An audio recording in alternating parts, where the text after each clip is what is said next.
My daughter said it would be the easiest way in the world. Just sit in the train till I got to Paris. But now we may be here for days and days. And my boat sails day after tomorrow. How am I going to catch it now? I can't even wire to cancel my passage. I feel too mad to talk about it. My sister, her children wait for me. What will they be thinking? They will be thinking bad things have happened to me. I have business in Milano. A very rich gentleman with his eye on an Alfa Romeo designed by Enzo Ferrari himself. If I am late, I may lose the sale. Say, you never said what line you were in. That is very true. I didn't. We may be here for days. Back in '29, there was a train trapped in the snow like this for a week. The passengers almost starved. I'm told they hunted wolves for food. There's always cannibalism, of course. I remember one time up near Kashmir, I say. Old man, are you going to eat those rashers of bacon? They're quite nice. What country is this anyway? Yugoslavia, I believe. Oh, one of those Balkan things. What can you expect? You work for the train company? Yes, but there isn't much I can do, I'm afraid. They'll send out a plow train from Broad. It's standard procedure. I don't blame you. There's nothing anyone can do. Monsieur Poirot is right, Mary. Oh? He said you are the strongest character among us. I agree. Oh no. No, indeed. I know one far, far stronger than I am. Who? Michel, you look almost ill. What is wrong? Pardon-moi. Mademoiselle Marceau, Monsieur Poirot requests you come to his compartment at once.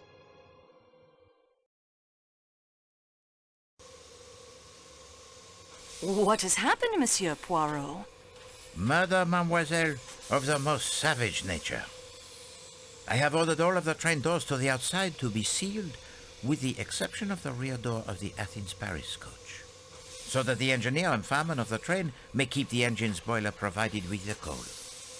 It would become very cold in here otherwise without the steam heat. The attendant... His name is Matteo, I believe. Ah, Matteo. Will inform us immediately if anyone else attempts to depart the train. Fortunately, the only passenger in the Athens-Paris coach is Dr. Constantine here. He has examined the body. Doctor, Mademoiselle Marceau represents the owners of this train. You may speak freely. Oh, no! Who has been killed? Monsieur Ratchet. So what shall we do, mademoiselle? Monsieur Poirot, I appeal to you. We cannot wait for the Yugoslavian police. They will detain us all for weeks while they trample evidence and bluster about with no idea how to solve a murder. Ah, if only we were in Greece. Take command of the investigation. Oh, must I?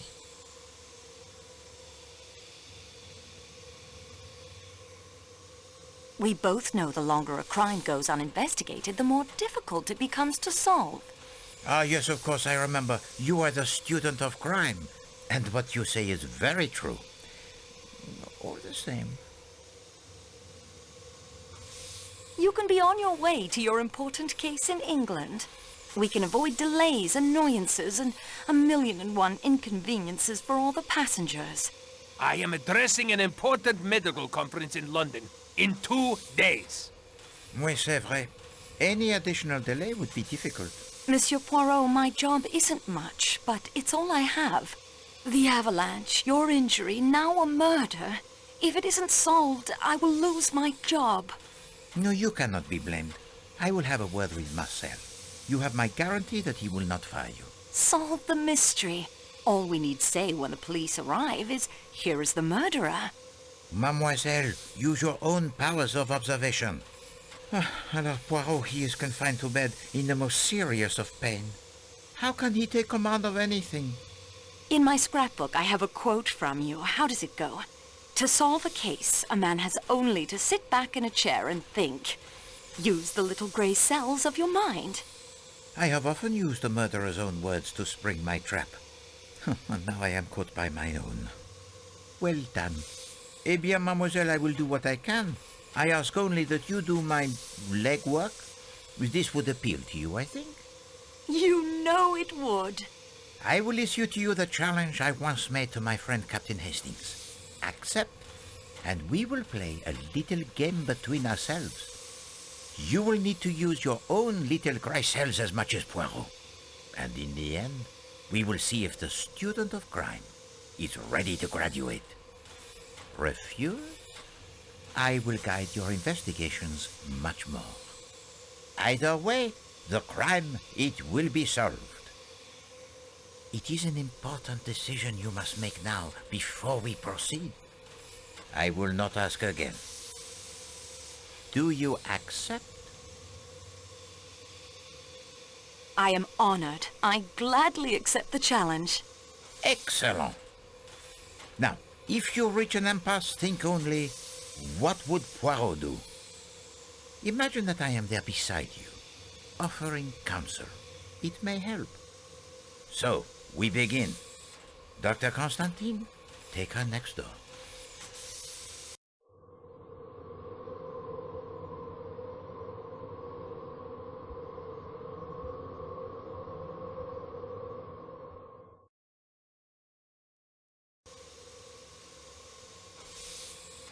Has anything been disarranged in this compartment? No, mademoiselle. I was careful not to move the body in making my examination. Oh, dear. Someone must have stood there and stabbed him again and again. There is something in the pocket of his pajamas. Something heavy. I did not disturb it.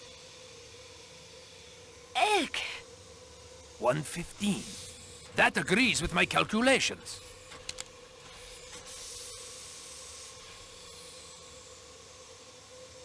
The man was armed? It is bizarre. Why did he not defend himself?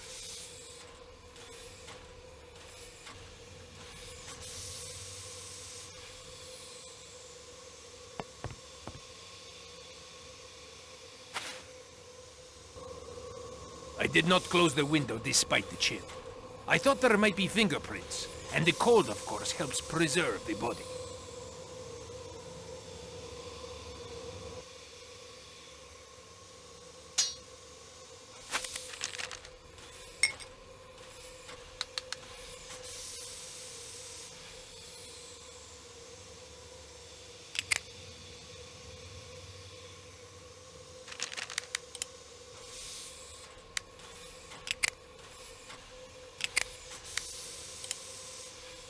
Mille pardon, mademoiselle, but that choice will not gain you a...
There is something in the pocket.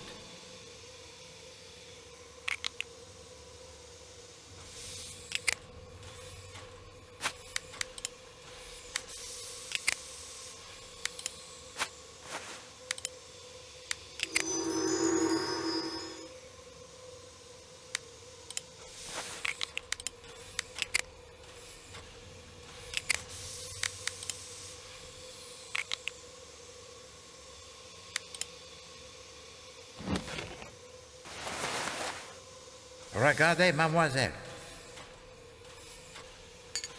I've already searched it thoroughly.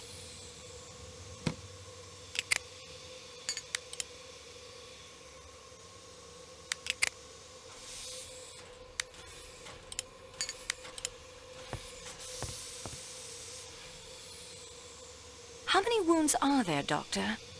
I make it 12 wounds. 1 or 2 are so slight as to be mere scratches. On the other hand, at least 3 would be capable of causing death.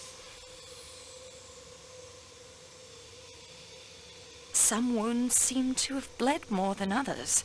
You see these 2 wounds, here and here? They are deep. Each cut must have severed blood vessels, and yet the edges do not gape. They have not bled as one would have expected. Ratchet was already dead when those were delivered?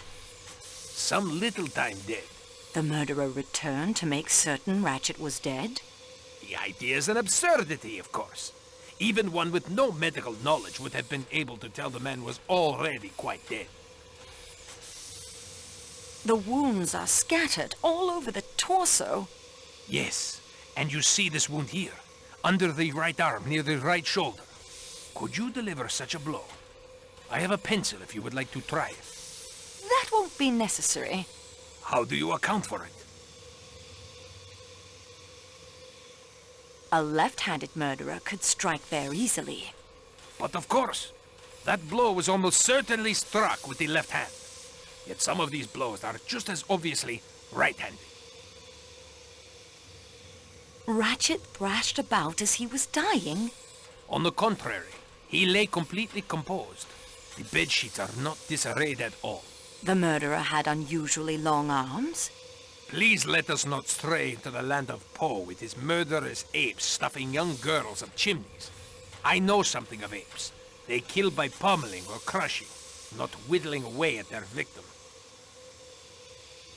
Tell me something about the force of the blows.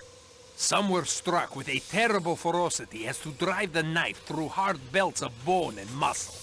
Yet others seem to be haphazard and at random, glancing off, doing hardly any damage.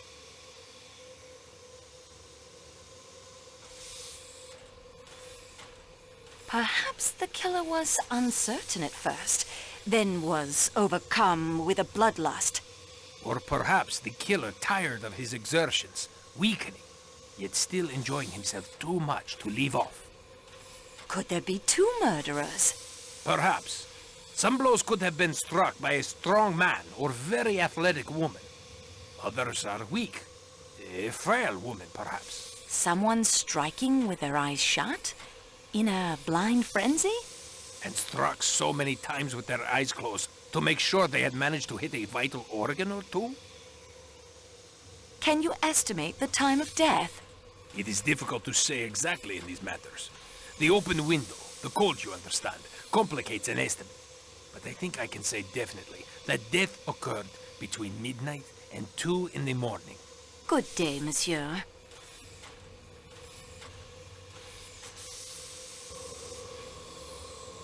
Quite interesting.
Doctor, Yes, Mademoiselle Marceau?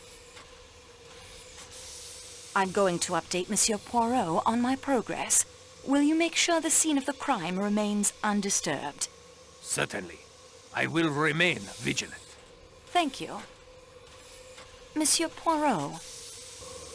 The actress was already dead when those were delivered. The murderer was killed by certain Ratchet was dead. The murderer had unusually long arms. Ratchet thrashed about as he was dying, and the outside murderer could easily strike her. Someone struck him with their eyes shut in a blind frenzy. Perhaps the killer's unfortunate fate to them overcome with a bloodlust. Could there be two murderers? And that is everything I've discovered so far. We progress, mademoiselle. Now, let us see what we can learn. The wounds tell too many different stories. Oui, the matter begins to clear itself up wonderfully. The murderer was a man of great strength. He was feeble, it was a woman, it was a right-handed person, it was a left-handed person. Ah, c'est rigolo tout ça. And the victim, what does he do in all this? Does he cry out? Does he struggle? Does he defend himself? No. He awaits his doom with the greatest composure. The box of matches suggests the round one belonged to Monsieur Ratchet. I concur. The pipe cleaner and the handkerchief are good clues. Possibly. What can we learn from them? Remember the bottle I found in the suitcase? Oui, a sleeping draught, and the bottle half empty. It would be instructive to learn if Ratchet took his usual dosage last night. What of the residue in the tumbler? A sleeping powder, perhaps, such as that I found in the suitcase. It might explain why Monsieur Ratchet did not cry out when he was attacked. A possibility. However, in my experience, the usual dose of a sleeping draught would not be strong enough to prevent awakening if one were violently attacked. The gun was unfired. He would certainly have defended himself if he had been able. For now, it might be better if you keep the gun with you for your protection. I would not like our collaboration cut short prematurely. The broken watch tells us the time of death exactly. Very convenient, the broken watches. 1:15, well within Dr. Constantine's estimate of midnight to 2 a.m. What you say is true. Are the false teeth important? Only to one who must wear them. And why you took for yourself the false teeth of the dead man is not for Poirot to ask. But I hope they prove themselves as useful to you as they undoubtedly did to him. The small metal statuette. It is very old. And possibly quite valuable. Take it with you. Learn more of it if you can. The footprints outside the window are important. What did they say to you? The killer may have fled the train. And gone where? Still, they must be investigated. I found the inscription REV 1318 printed on the hatband of his hat. A curious inscription indeed for the hat. I found only the cigar in the ashtray. No pipe. Certainly, this is a clue masculine.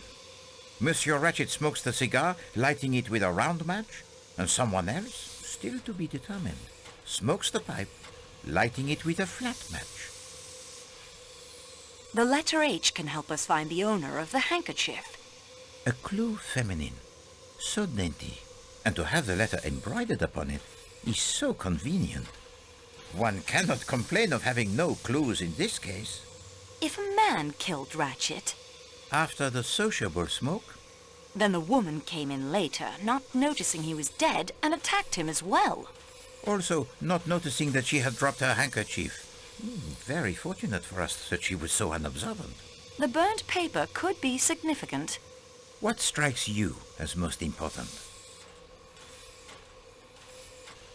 What was burnt and why? Précisément.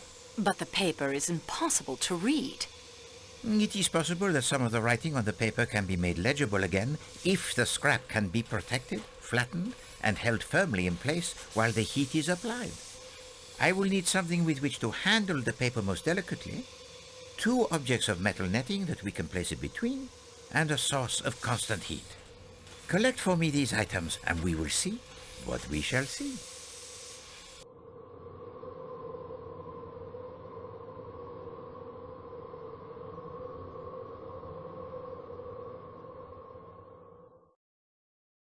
I should look for the items Monsieur Poirot needs to read the burnt scrap of paper.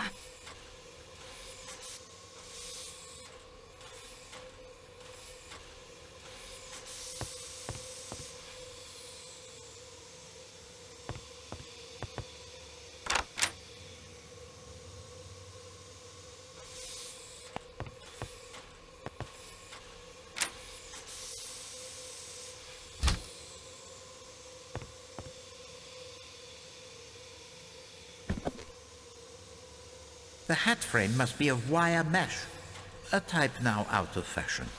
No, this one will not suffice.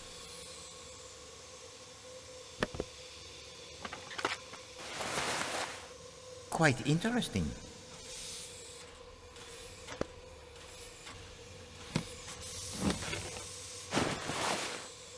Regardez, mademoiselle.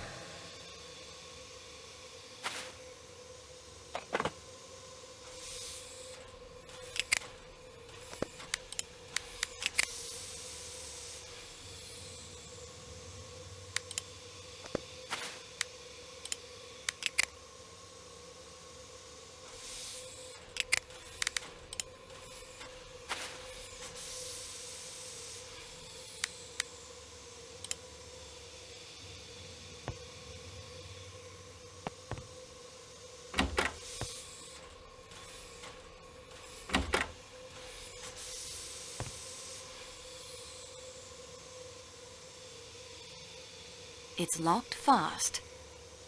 I don't need anything else from my suitcase at the moment.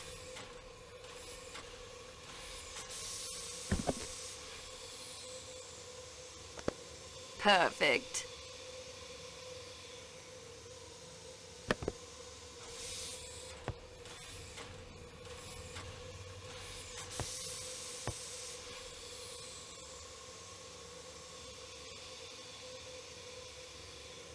It's locked fast.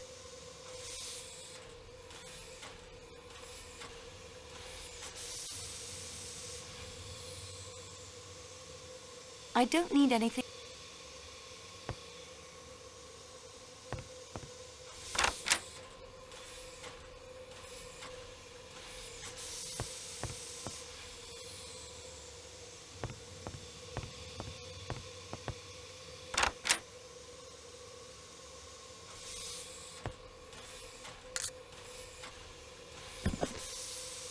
The hat frame must be of wire.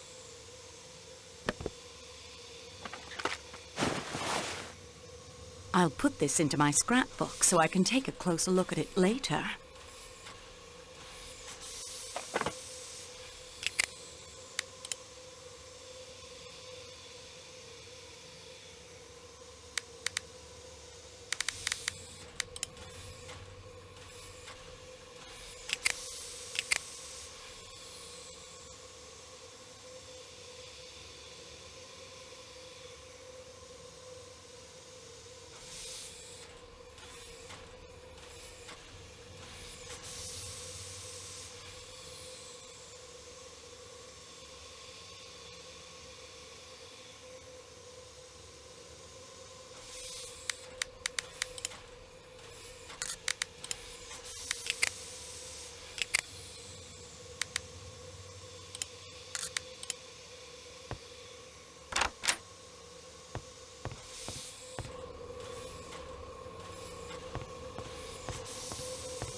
That will do nicely.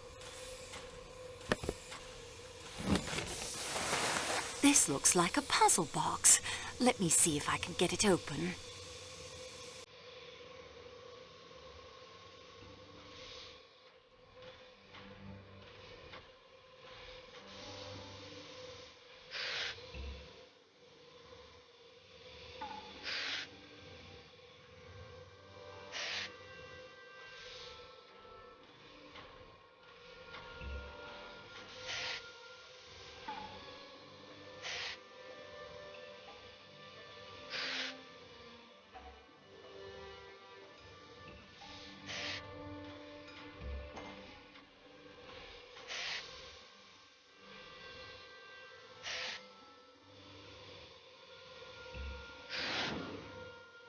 And now to see what was so cleverly guarded.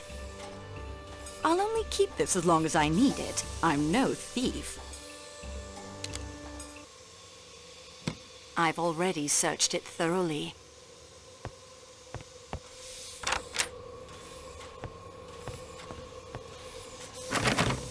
This door is tightly locked.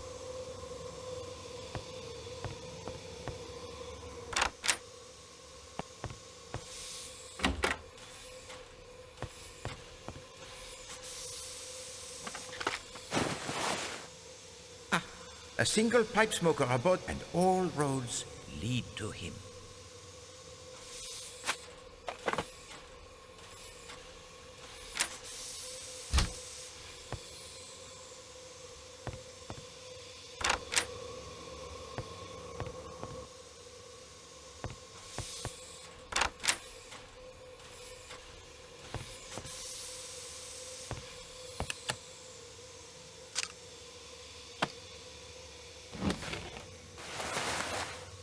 Regardez, mademoiselle.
I have everything I need to read the paper. That is most pleasing. I have all the pieces. All that remains is for me to assemble them properly.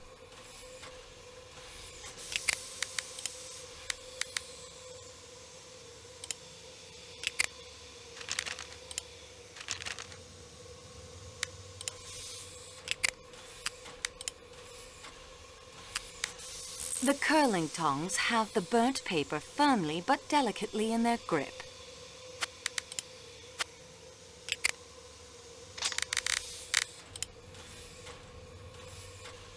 Your current course of action? It is a mystery to Poirot.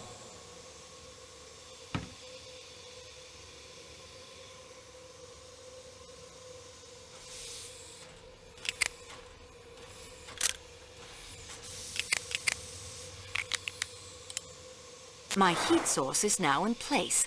Now on to completing the paper holder.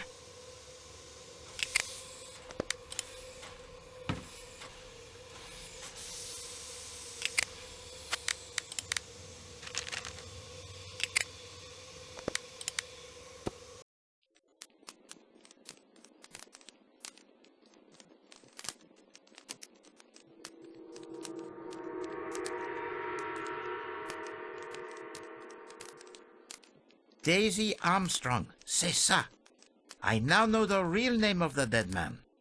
And I know why he had to leave America. Monsieur Poirot, I have documented that case in my scrapbook.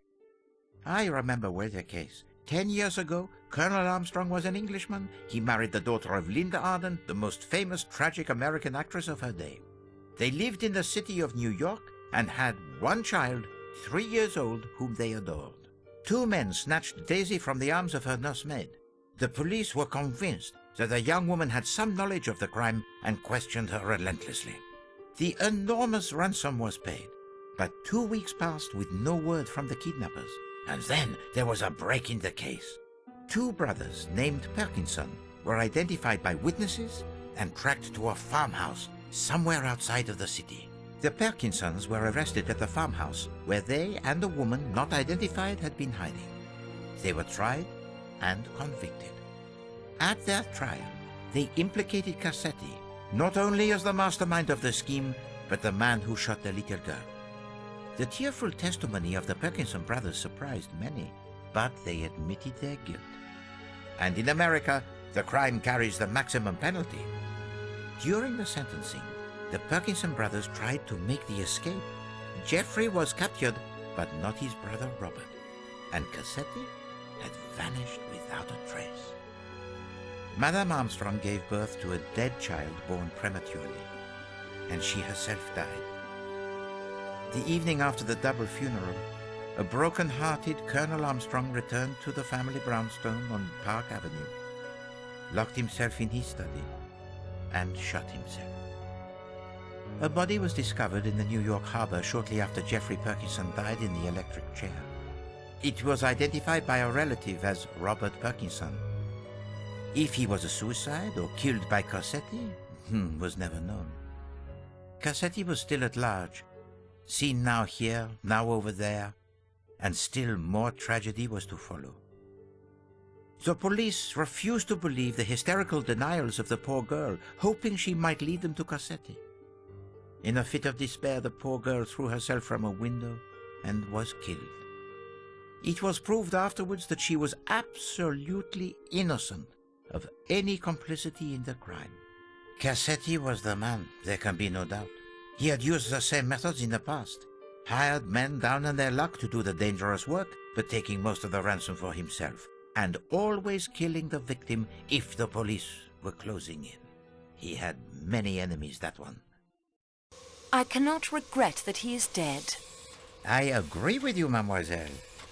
Still, it is not necessary that he should be killed aboard one of our trains. There are other places.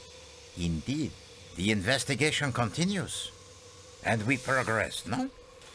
And now is the time for the assembling of the evidence. Collect all passports, gather information about our suspects, seek out any clues, follow every possible trail.